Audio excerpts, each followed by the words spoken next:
ከቀናት በፊት በህወሓት ታጣቂዎች ላይ የደረሰውን ከበድ ያለ የድሮን ጥቃት ተከትሎ ጄኔራሉ ለመጀመሪያ ጊዜ በዚህ የድሮን ጥቃት የደረሰውን ከባድ ምትና ተከፈለ ያሉትንም መስዋዕትነት በተመለከተ ማብራሪያ ሰጥተዋል። ይህንን የተናገሩት ከህወሓት ታጣቂዎች ከፍተኛ አመራሮች መካከል አንዱ የሆኑት ጄኔራል ምግብ ኃይለ ናቸው። ከትግራይ በሽራሮ በኩል በኤርትራ በኩል አድርገው ወደ ሱዳን እየተጓጓዙ በነበረው የህወሓት ታጣቂዎች ላይ የተሰነዘረ የድሮን ጥቃት እንደሆነም የጊዜው መረጃዎች ሲያመለክቱ የነበረ መሆኑ የሚታወስ ነው። ህወሓት በዚያው ሰሞን ባወጣው መግለጫው በእጅጉ ቁጭቱን የገለጸበት ከባድ ጥቃት ነው። በዚህ አቅጣጫ ከባድ መሳሪያዎችም የማጓጓዝ እንቅስቃሴዎች የነበሩ መሆኑም ታውቋል። በድሮን ጥቃቱ ኦራል የተባሉ ወታደራዊ ተሽከርካሪዎችና ኤፍኤስአር የተባሉ የጦር መሳሪያና ሎጂስቲክስ የጫኑ መኪኖች የተመቱ መሆኑም ታውቋል። የድሮን ጥቃቱ የደረሰበት በሱዳን የሚገኘውንና አርሚ 7 የሚባለውን የህወሓት ታጣቂ ኃይል በዚያው በሱዳን ለመቀላቀል ጉዞ ላይ የነበረው አርሚ 15 መሆኑንም መረጃዎች ሲያመለክቱም ቆይተዋል። ህወሓት በሱዳን አሰልጥኖ ያዘጋጀው ጦር ያለው ሲሆን በአሁኑ ወቅት ለምን ተጨማሪ ጦር ወደ ሱዳን መላክ አስፈልገው በሚለው ዙሪያ ግን በግልጽ የታወቀ ነገር የለም። የደረሰውን ጥቃትና ጉዳትን ተከትሎ በሰራዊት ውስጥ የፈጠረውን ድንጋጤ ለማረጋጋትና የስነ ልቦና መነቃቃትን ለመፍጠር ንግግር ያደረጉት ጄኔራል ምግበ ኢትዮጵያን እንደ ሀገር ከፍ ዝቅ ሲያደርጉም ተሰምተዋል። ባንዲራዋ ከፍ ብሎ እንዲውለበለብ ሃይማኖቷ ተጠብቆ እንዲቆይ ያደረግናት ኢትዮጵያ የምትባል ሀገር ዛሬ በእኛ ላይ ተገልብጣ የዘር ማጥፋት እየፈጸመችብን ነው ሲሉም ጄኔራል ምግበ በዚሁ በሰሞኑ ንግግራቸው ከሰዋል። ከዚህም በመቀጠል በድሮን ጥቃቱ ከባድ ምትን አስተናግደዋል የተባሉትን የአርሚ 13 አባላትን ጉዳይ በተመለከተም ጄኔራል ምግበ አንስተው እርግጥም መስዋዕትነቱ ተከፍሏል ሲሉም በቁጭትና በንዴት የተናገሩበት ሁኔታ ታይቷል። በዚሁ ንግግራቸውም ጄኔራል ምግበ እንዲህም አሉ። ያን ጊዜ መስዋዕትነትን የከፈሉት ትላንት ከጎናቸው ነው የህዝብ አደራን ይዘው ሲታገሉ የነበሩ ናቸው። ዛሬ እነሱ የሉም፣ መስዋዕትነትን ከፍለዋል። እናንተ ቀሪዎቹ የእነሱን ዓላማ ይዛችሁ እንድትቀጥሉበት የተከፈለ መስዋዕትነት ነው። ከዚህ ውጭ ምንም የተለየ ነገር የለም። እነሱ የከፈሉት መስዋዕትነት የተከበረ መስዋዕትነት ነው። እዚህ ጋር አንዳንድ ነገር አስረግጬ ልነግራቸው የምፈልገው ነገር ቢኖር በዚህ ጥቃት ምክንያት የሚንበረከክ ህዝብ ሰራዊትም ሆነ አመራር የሌለ መሆኑን ነው። እኛ የመንበርከክ ታሪክ ያለን ህዝብ አይደለንም። እውነቴን ነው የምላችሁ። በዚህ በማህበራዊ ሚዲያ እንዲህና እንደ የሚባለውን ነገር በተመለከተ እሱን ተዉት። አሁንም እንደ ህዝብ ተደራጅተን ትግላችንን እንቀጥላለን። አሁን ያለንበት ምዕራፍ እጅግ ወሳኝ ነው። በዚህ ትግል ውስጥም አንድም የታሰርንበትን ገመድ በጥሰን እንወጣለን ወይም በታሰርንበት ገመድ ታንቀን እንጠፋለን ሲሉ ነበር የተናገሩት። በህወሓት የ17 ዓመታት የትጥቅ ትግል ወቅት የወቅቱ የታጣቂዎች አመራር የነበሩት ጄኔራል ምግበ በኢትዮጵያ መከላከያ ሰራዊት ውስጥ እስከ ብርጋዴር ጄኔራልነት ደረጃ ደርሰዋል። በአዲስ አበባም ጭምር ቤቶች ያሏቸው ጄኔራሉ ስማቸው በተለይ ደግሞ ከትግራይ የወርቅ ማዕድን ዝርፊያና የኔትወርክ ሽያጭ ጋር በተያያዘ በሙስና የሚነሳ ሲሆን እሳቸው ግን ደጋግመው ራሳቸውን ሲከላከሉም ይታያል። በድሮን ደረሰ የተባለውን ጥቃት በተመለከተም ህወሓትን መግለጫ በማውጣት የፌዴራሉ መንግስትን የከሰሰ መሆኑ የሚታወስ ሲሆን በህወሓት ታጣቂዎች አመራር ደረጃ የጉዳቱን ሁኔታ በተመለከተ ማብራሪያ ሲሰጥበት ጄኔራል ምግበ መጀመሪያው ሆነው ታይተዋል። የደረሰው ጉዳት ሰፋ ያለ ነው ቢባልም በቁጥር ደረጃ የተቀመጠ ዝርዝር መረጃ ግን አልታየም። ጉዳቱን በተመለከተ በተለያዩ ማህበራዊ ሚዲያዎች ሲዘዋወሩ የታዩ አነስተኛ ቪዲዮዎች የታዩ ሲሆን ጄኔራል ምግበ በዚሁ የማነቃቂያና ማበረታቻ ንግግራቸውም የማህበራዊ ሚዲያውን ጉዳይ እርሱት፣ ትኩረታችሁን ወደ ዋነኛው ዓላማችሁ አድርጎ አይነት ማብራሪያን ሲሰጡ ታይተዋል። ህወሓት ከፍ ባለ ገንዘብ የድሮን መከላከያዎችን በመግዛት ራሱን አደራጅቷል ቢባልም እስካሁን የታየ ነገር ግን የለም። በዚህ ጉዳይ አንዳንዶች የለም የተገዛ ነገር የለም ውሸት ነው ሲሉ፣ ሌሎች ደግሞ የድሮን መከላከያው ቢገዛም አገዛዙ ላይ የተፈጠረ የደላሎች ማታለል ተግባር ስለነበረበት አልተሳካም እያሉም ነው።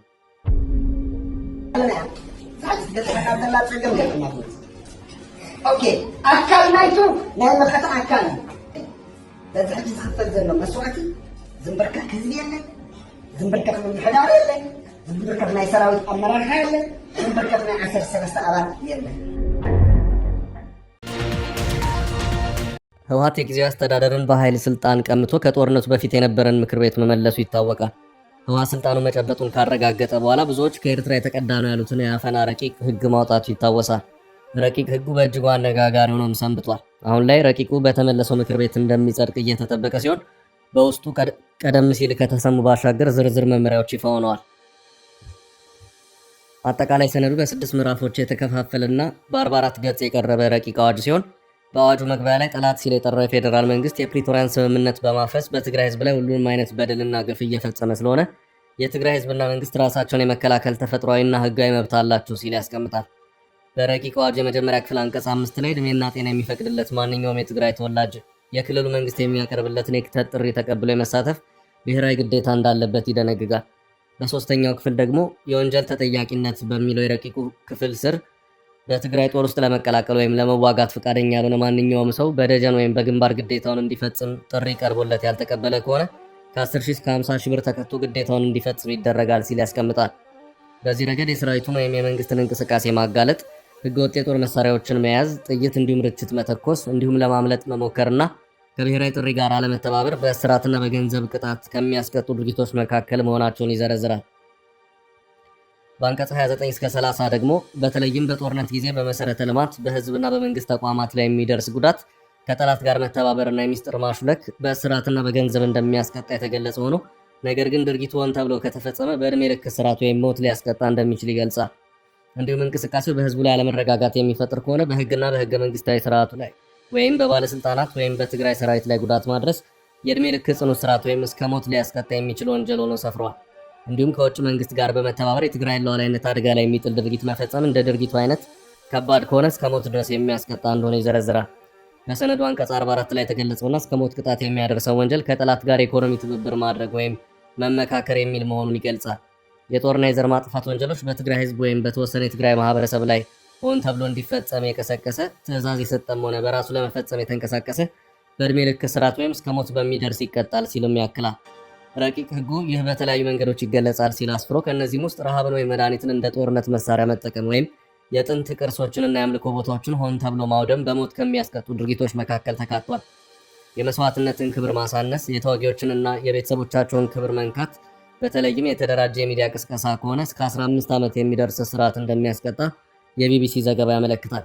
በተጨማሪም በትግራይም ሆነ ከትግራይ ውጭ ትግሉን የሚተች ሰዎች ወደ ትግል እንዳይገቡ የሚያበረታታና ትግሉን የሚቃወም ማንኛውም ሰው እስከ 5 ዓመት የሚደርስ እስራት እንደሚቀጣ ይገልጻል። በወንጀልና ቅጣት አንቀጹ በማህበረሰብ ውስጥ ችግር ሊያስከትሉ የሚችሉ ወሬዎችንና ሐሰተኛ መረጃዎችን መንዛት እንደ ወንጀል ይደነገጋል።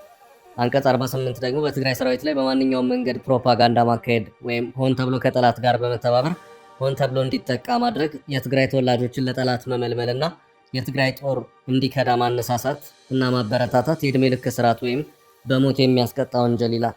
ከዚህ ጋር በተያያዘ ሌላው ሞት የሚያስቀጣው ወንጀል ተቀጣጣይ ፈንጂ ያፈነዳና በአደጋው ሰው ከሞተ በህዝብና በአካባቢ ላይ ከፍተኛ ውድመት ካደረሰና ከተዛመተ የሚል ይገኝበታል። በተጨማሪም የትግራይ ጸጥታ ኃይሎች የሚጠቀሙበትን ምግብ ወይም ውሃ መመረዝ እስከ 15 ዓመት በሚደርስ እስራት የሚያስቀጣ መሆኑ ተጠቅሷል። በተጨማሪም በአራጣና ተዛማጅ የኢኮኖሚ ሴራ፣ ህገወጥ የገንዘብ ዝውውርና መድኃኒት የደበቀ ወይም በተጋነነ ዋጋ የሸጠ እስከ 300 ሺህ ብር ቅጣት ሊጣልበት እንደሚችል ይደነግጋል። ከዚህ በተጨማሪም በአዋጁ አንቀጽ 58 ላይ ሰፊ ስፍራ የተሰጠው ጉዳይ ነዳጅን ይመለከታል።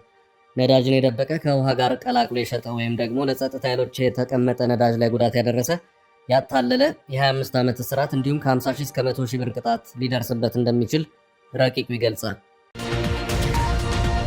የኢትዮጵያ ካቶሊካዊት ቤተ ክርስቲያን ሊቀ ጳጳስና የአዲስ አበባ ሀገረ ስብከት ዘማሪ ሜትሮፖሊታን ብፁዕ ካርዲናል አቡነ ብርሃነ ኢየሱስ ሱራፌል ሐዋርያዊ ኃላፊነታቸውን በፈቃዳቸው መልቀቃቸውን ተከትሎ ከሮማ ቫቲካን ለቤተ ክርስቲያኑ አዲስ ሊቀ ጳጳስ ተሹሟል። ብፁዕ ካርዲናል አቡነ ብርሃነ ኢየሱስ ሐዋርያዊ መንበራቸውን የለቀቁት የ75 ዓመት የዕድሜ ጣሪያን ማለትም የካቶሊክ ቀኖና የጡረታ ዕድሜን በማለፍን ተከትሎ 78ኛ ዓመት የልደት በዓላቸው በደረሰበት ወቅት መሆኑ ተነግሯል። እንደ አውሮፓውያን አቆጣጠር ከ1999 አንስቶ ለበርካታ ዓመታት ቤተ ክርስቲያኒቱን በሊቀ ጳጳስነት የመሩት ብፁዕ ካርዲናል አቡነ ብርሃነ ኢየሱስ ኃላፊነታቸውን ያስረከቡት በጡረታ ምክንያት እንደሆነ ቤተ ክርስቲያኗ ከቀናት በፊት አስታውቃለች። የሮማ ካቶሊካዊት ቤተ ክርስቲያን ርዕሰ ሊቃነ ጳጳሳት ፍራንሲስ ብፁዕ ካርዲናል አቡነ ብርሃነ ኢየሱስ ላቀረቡት ከኃላፊነት የመነሳት ጥያቄ ፈቃድ የሰጡ ሲሆን በምትካቸው አቡነ ተስፋዬ ታደሰ ገብረ ሥላሴን አዲስ የኢትዮጵያ ካቶሊካዊት ቤተ ክርስቲያን ሊቀ ጳጳስ ወይም አርች ቢሾፕ አድርገው መሾማቸውን የቤተ ክርስቲያኗ መረጃ ያመለክታል። አዲሱ ሊቀ ጳጳስ የ56 ዓመት ዕድሜ ባለጸጋ ሲሆኑ ትውልዳቸው በሐረር ከተማ ነው። እንደ አውሮፓውያን አቆጣጠር በ1986 የካቶሊክ ኮምቦኒ ሚስዮናውያንን የተቀላቀሉ ሲሆን በ1995 የቅስና ማዕረጋቸውን ተቀብለዋል። እንደ ቫቲካን መረጃ ከሆነ አዲሱ የኢትዮጵያ ካቶሊክ ሊቀ ጳጳስ በሮማው ጳጳሳዊ ግሪጎሪያን ዩኒቨርሲቲ ወይም ፖንቲፊካል ግሪጎሪያን ዩኒቨርሲቲ የእምነት ትምህርታቸውን የተከታተሉ ናቸው። አቡነ ተስፋዬ ከዚህ ቀደም በኢትዮጵያ በጉጂ ዞን የሚገኘውን የሃሮዋቶ የካቶሊክ ሚሽንን በበላይነት ሲመሩ እንደነበር የሹመት መረጃ ይጠቁማል። የቀድሞ ሊቀ ጳጳስ ካርዲናል አቡነ ብርሃነ ኢየሱስም ልክ እንደ ተተኪያቸው በሐረር ከተማ የተወለዱ ሲሆን በእሳቸው የጵጵስና ዘመን በኢትዮጵያ ካቶሊካዊት ቤተ ክርስቲያን ታሪክ በርካታ በጎና መልካም ተግባራት የተከናወኑበት ስለመሆኑ የቫቲካን መረጃ ያሳያል። ሊቀ ጳጳስ ብፁዕ ካርዲናል አቡነ ብርሃነ ኢየሱስ የሃይማኖታዊ እንቅስቃሴዎች ብዙ በማይበረታቱበት በደርግ ዘመን በጅማ ከተማ ለ7 ወራት ታስረው እንደነበርም የቫቲካን መረጃ ያስታውሳል። ብፁዕ ካርዲናል አቡነ ብርሃነ ኢየሱስ ከኢትዮጵያ ባሻገር ኤርትራን ጨምሮ የምስራቅ አፍሪካ የካቶሊክ ጳጳሳት ጉባኤ ኤምኢሲኤ ሊቀመንበር ሆነው በታማኝነት አገልግለዋል።